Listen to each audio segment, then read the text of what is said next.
ஐக்கிய அரபு அமீரகம் தனித்துவமான மிக வலிமையான ராணுவ பாதுகாப்பை கொண்ட நாடு என்று அமீரகத்தின் நேஷனல் மீடியா அத்தாரிட்டி தலைவர் அமைச்சர் அப்துல்லா பின் முகமது பூட்டி அல் ஹமீத் தெரிவித்துள்ளார். துபாயில் தேசிய ஊடக ஆணையம் சார்பில் நடைபெற்ற ரமலான் சகர் நிகழ்வில் உலக முன்னணி சமூக வலைதள நிறுவனங்களின் தலைவர்கள் மற்றும் ஊடகவியலாளர்கள் பங்கேற்றனர். இந்நிகழ்வில் அமீரகத்தில் வாழும் குடியிருப்பாளர்கள் அமீரகத்தின் ஒற்றுமை மற்றும் நிலைத்தன்மை தொடர்பாக கருத்துகள் ஒளிபரப்பப்பட்டது. இதனைத் தொடர்ந்து நிகழ்வில் பேசிய நேஷனல் மீடியா அத்தாரிட்டி தலைவர் மற்றும் அமைச்சர் அப்துல்லா பின் முகமது பூட்டி அல் ஹமீத், அமீரகம் வலிமையான பாதுகாப்பை உள்ளடக்கி செயல்பட்டதால் மக்கள் இயல்பு வாழ்க்கையில் பயணிப்பதாக தெரிவித்தார். தொடர்ந்து அமீரகம் முழுமையான பாதுகாப்பு கட்டமைப்பில் உள்ளது என்றும் அதற்கு சாட்சியாக அமீரகத்தை வழிநடத்தும் ஆளும் தலைவர்கள் தலைமை பண்போடு சிறப்பாக செயல்படுவதாகவும் தெரிவித்தார்.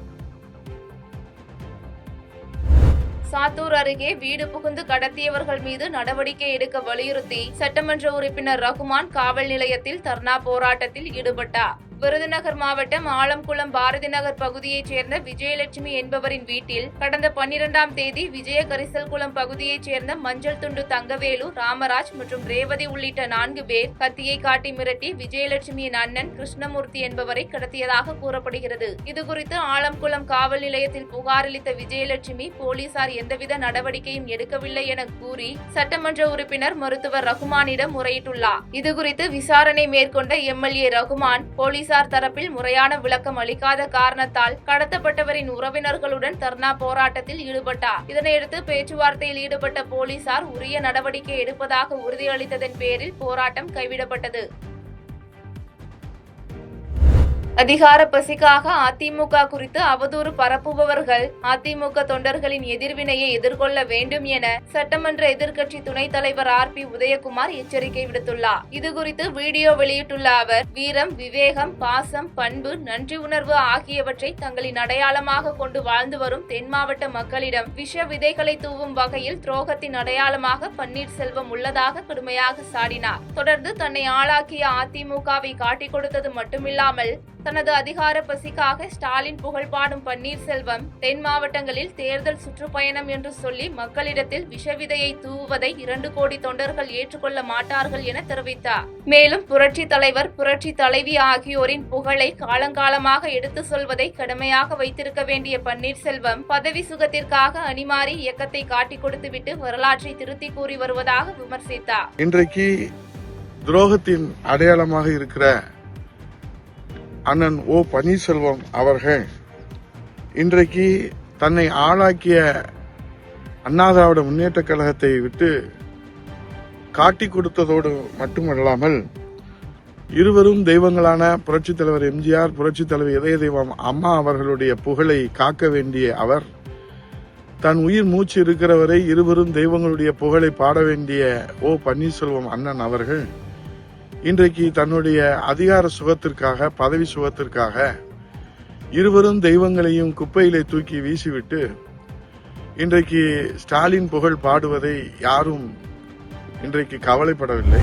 எரிவாயு சிலிண்டர் பிரச்சனையில் தமிழக முதலமைச்சர் தன்னால் முடிந்த அனைத்தையும் செய்து வருவதாக முத்துக்கடையில் நடைபெற்ற கண்டன ஆர்ப்பாட்டத்தில் அமைச்சர் காந்தி தெரிவித்துள்ளார். ராணிப்பேட்டை மாவட்டம் முத்துக்கடை பேருந்து நிலையம் அருகே திமுக தலைமையிலான மதசார்பற்ற முற்போக்கு கூட்டணி சார்பில் எரிவாயு தட்டுப்பாடு குறித்தும் NDA அரசை கண்டித்தும் கண்டன ஆர்ப்பாட்டம் நடைபெற்றது. இதில் சிறப்பு அழைப்பாளராக கலந்து கொண்டு பேசிய கைத்தறி மற்றும் துணிநூல் துறை அமைச்சர் காந்தி, எரிவாயு சிலிண்டர் பற்றாக்குறை குறித்து முதலமைச்சர் மத்திய அரசுக்கு கடிதம் எழுதியுள்ளதாகவும், டெல்லிக்கு சென்று அமித்ஷாவை சந்திக்கும் EPS ஏன் எரிவாயு பற்றாக்குறை குறித்து தெரிவிக்க கூடாது என்றும் கேள்வி எழுப்பினார். தொடர்ந்து NDA கூட்டணி என்பது டப்பா இன்ஜின் என விமர்சித்த அவர், எரிவாயு சிலிண்டர் பிரச்சனையில் தமிழக முதலமைச்சர் தன்னால் முடிந்த அனைத்தையும் செய்து வருவதாக தெரிவித்தார். மேலும் கலைஞர் மற்றும் ஜெயலலிதா ஆட்சி காலத்தில் நீட் தேர்வு கொண்டுவரப்படவில்லை என கூறிய அவர், எடப்பாடி பழனிசாமி வந்த பிறகுதான் தமிழகத்தில் நீட் தேர்வு கொண்டுவரப்பட்டது என குற்றம் சாட்டினார்.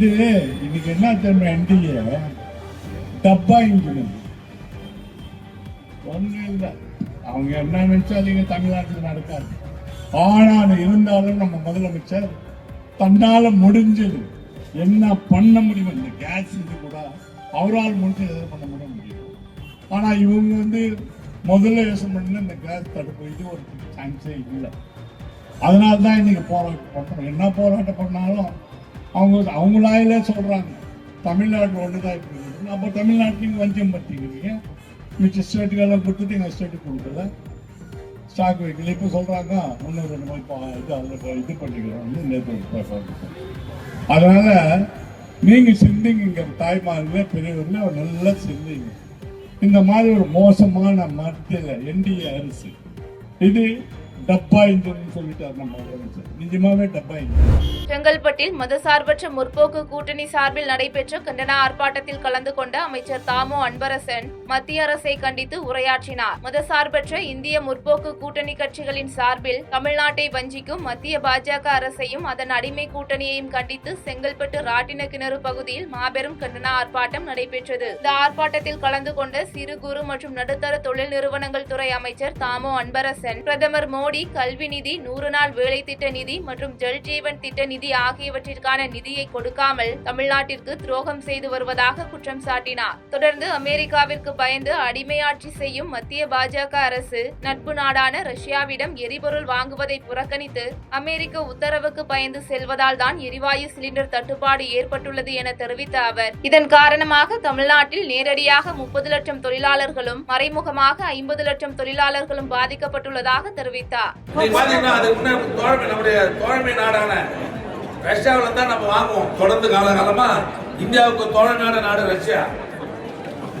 ஆனா இன்னைக்கு அவங்களை கைவிட்டுட்டு அமெரிக்காவினுடைய அதிபர் ட்ரம்புக்கு பயந்துட்டு இன்னைக்கு நம்ம சிலிண்டர், அதாவது ரஷ்யாவில் இனி வாங்கக்கூடாது, அமெரிக்காவில் தான் இனிமேல் வாங்கணும்னு சொல்லி சொன்னதுக்கு அப்புறம் பயந்து போய்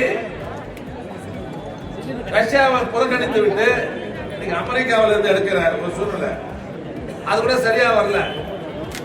ரஷ்யாவில் இன்னும் 1 மாசத்துக்கு எடுக்கலாம்னு அனுமதி இருக்குது. இருந்தாலும் அமெரிக்காவில் கேட்காம வாங்கக்கூடாதுன்னு அமெரிக்கா போட்ட உத்தரவின் காரணமாக இன்னைக்கு நம்ம வர வேண்டிய கேஸ்லாம் வராம இன்னைக்கு எந்த அளவுக்கு மக்கள் துயரப்படுகிறார்கள் என்பதெல்லாம் உங்களுக்கு தெரியும். நெல்லை பேருந்து நிலையத்தில் மனைவியை அரிவாளால் வெட்டி கொலை செய்த கணவர் காவல் நிலையத்தில் சரணடைந்த நிலையில் போலீசார் கொலை குறித்து விசாரணை மேற்கொண்டு வருகின்றனர். நெல்லை மாவட்டம் பாலமேடு பகுதியைச் சேர்ந்த தம்பதி சுதாகர், பேச்சியம்மாள். சுதாகர் கூலி தொழிலாளியாக வேலை செய்து வரும் நிலையில் கணவன் மனைவிக்கு இடையே கருத்து வேறுபாடு இருந்து வந்துள்ளது. இந்நிலையில் திருநெல்வேலி பேருந்து நிலையத்தில் இருந்த பேச்சியம்மாளை வழிமறித்து வாக்குவாதத்தில் ஈடுபட்ட சுதாகர் கோபத்தில் கையில் வைத்திருந்த அரிவாளால் பேச்சியம்மாளை சரமாரியாக தாக்கிவிட்டு தப்பி சென்றார். இதில் காயமடைந்த பேச்சியம்மாள் நிகழ்விடத்திலேயே உயிரிழந்த நிலையில் சம்பவ இடத்திற்கு வந்த போலீசார் உயிரிழந்த பெண்ணின் உடலை மீட்டு பிரேத பரிசோதனைக்காக நெல்லை அரசு மருத்துவக் கல்லூரி மருத்துவமனைக்கு அனுப்பி வைத்தனர். இதனிடையே தப்பி சென்ற சுதாகர் காவல் நிலையத்தில் சரணடைந்த நிலையில் போலீசார் அவரை கைது செய்து விசாரணை மேற்கொண்டு வருகின்றனர். கன்னியாகுமரி மேற்கு மாவட்ட பாஜக அலுவலகத்தை முன்னாள் மத்திய அமைச்சர் பொன் ராதாகிருஷ்ணன் திறந்து வைத்து சிறப்பித்தார். கன்னியாகுமரி மாவட்டம் குளித்துறை பகுதியில் பாஜக மேற்கு மாவட்ட கட்சி அலுவலகத்தை பாஜக மூத்த தலைவரும் முன்னாள் மத்திய இணையமைச்சருமான பொன் ராதாகிருஷ்ணன் திறந்து வைத்த பின்னர் செய்தியாளர்களை சந்தித்தார். அப்போது பத்மநாபபுரம், கிள்ளியூர், விளவங்கோடு ஆகிய 3 சட்டமன்ற தொகுதிகளிலும் சட்டமன்ற தேர்தலில் வெற்றி பெற வேண்டும் என்ற நோக்கத்துடன் இந்த பாஜக மேற்கு மாவட்ட அலுவலகம் தொடங்கப்பட்டுள்ளதாக தெரிவித்தார். தொடர்ந்து 2026 ஆண்டு நடைபெறவுள்ள சட்டமன்ற தேர்தலில் தேசிய ஜனநாயக கூட்டணி வெற்றி பெற்று மாபெரும் அரசை அமைக்கும் என்று தெரிவித்த அவர், தேசிய கூட்டணியில் தாவேக கட்சியை சேர்க்க மத்திய அரசின் அமைப்புகளை பயன்படுத்தி மிரட்டுவதாக எழும் குற்றச்சாட்டுகளுக்கு மறுப்பு தெரிவித்தார். மேலும் நாட்டில் எரிவாயு உள்ளிட்ட எந்த பொருளுக்கும் தட்டுப்பாடு இல்லை என மத்திய அரசு அதிகாரிகள் தெரிவித்துள்ளதாக கூறிய அவர், ஈரான் உள்ளிட்ட நாடுகளுடன் இந்தியா நட்புறவை பேணி வருவதாக தெரிவித்தார். பாரதிய ஜனதா கட்சியினுடைய அலுவலகம் இன்று குழித்துறையிலே திறக்கப்பட்டிருக்கின்றது. வருகின்ற சட்டமன்ற தேர்தலில் இந்த மேற்கு மாவட்டத்திற்கு உட்பட்டிருக்கக்கூடிய பத்மநாபபுரம், விளவங்கோடு, கிள்ளியூர் சட்டமன்ற பகுதிகளில் முழு வெற்றியை பெற வேண்டும் என்கின்ற உத்வேகத்தோடு கூட இந்த அலுவலகம் செயல்பட ஆரம்பிக்கின்றது. வருகின்ற மதுரையில் எரிவாயு தட்டுப்பாட்டை கண்டித்தும் மத்திய அரசை கண்டித்தும் மதசார்பற்ற முற்போக்கு கூட்டணி கட்சிகள் சார்பில் நடைபெற்ற கண்டன ஆர்ப்பாட்டத்தில் மதிமுக பொதுச் செயலாளர் வைகோ கலந்து கொண்டார். மதுரையில் நடைபெற்ற மத்திய அரசுக்கு எதிரான கண்டன ஆர்ப்பாட்டத்தில் பேசிய மதிமுக பொதுச் செயலாளர் வைகோ, சமையல் எரிவாயு உள்ளிட்ட அத்தியாவசிய பொருட்களின் விலை உயர்வு காரணமாக பொதுமக்கள் கடுமையான பொருளாதார சுமையை எதிர்கொண்டு வருவதாக குற்றம் சாட்டினார். தொடர்ந்து உலகளாவிய அரசியல் மற்றும் போர் சூழ்நிலைகளும் தற்போது கவலைக்கிடமான நிலையில் உள்ளதாக கூறிய அவர், வளைகுடா மற்றும் அரபு நாடுகளுக்கு வேலைக்கு சென்றுள்ள லட்சக்கணக்கான இந்திய இளைஞர்கள் பாதுகாப்பாக திரும்புவோமா என்ற அச்சத்தில் வாழும் நிலை ஏற்பட்டுள்ளதாக தெரிவித்தார். மேலும் சமூகத்தில் குடும்ப மாண்பு மற்றும் ஒழுக்கமான வாழ்க்கையின் முக்கியத்துவம் குறித்தும் விரிவாக பேசிய அவர், குடும்ப பொறுப்பும் ஒழுக்கமும் சமுதாயத்திற்கும் அரசியலுக்கும் முக்கியமான அடிப்படை மதிப்புகள் என வலியுறுத்தினார். உயிரோடு திரும்ப முடியுமா?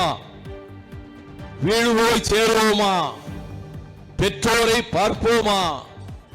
மனைவி மக்களை மீண்டும் பார்ப்போமா என்ற அதிர்ச்சியில், அச்சத்தில்,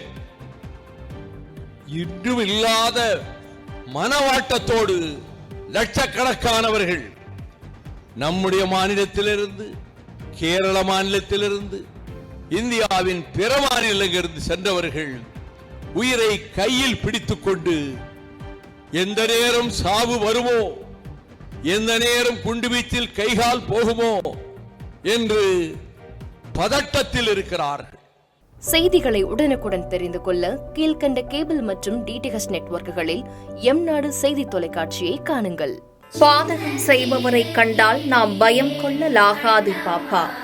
மோதி மிதித்துவிடு பாப்பா, அவர் முகத்தில் உமிழ்ந்துவிடு பாப்பா. அண்மை செய்திகளை உடனுக்குடன் தெரிந்து கொள்ள இணைந்திருங்கள் எம்நாடு தொலைக்காட்சியுடன்.